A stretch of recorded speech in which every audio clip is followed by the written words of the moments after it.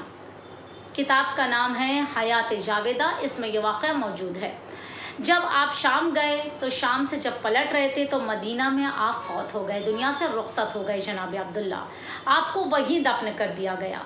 جب جناب رسول خدا جوان ہوئے، آپ نے وہیں مسجد نبوی کی تعمیر کی، اور جب تعمیر کی تو ایک عرصہ بعد مسجد نبوی کو وسیع کرنے کے لیے کھودا گیا۔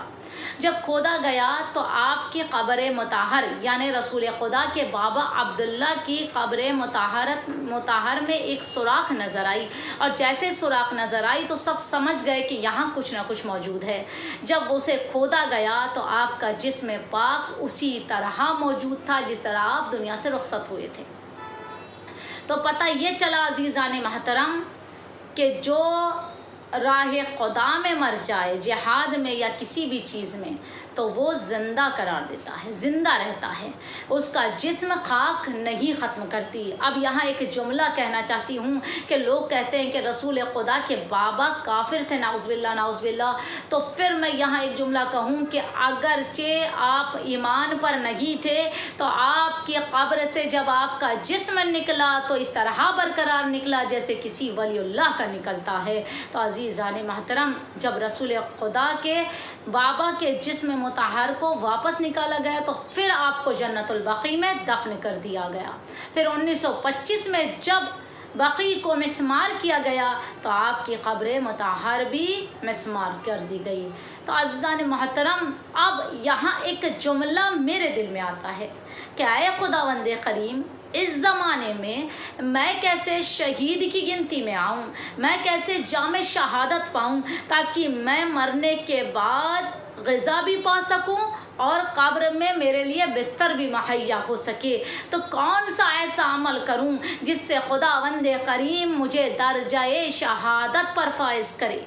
تو آواز امام جعفر صادق آتی ہے، اللہم صلی علی محمد و آل محمد، کہ جو انسان اپنی واجب یا مستحب نماز میں کسی بھی رکعت میں سورہ تکاثر کی تلاوت کرے گا، خداوند کریم اسے جام شہادت یعنی شہادت کی موت پر فائز کرے گا۔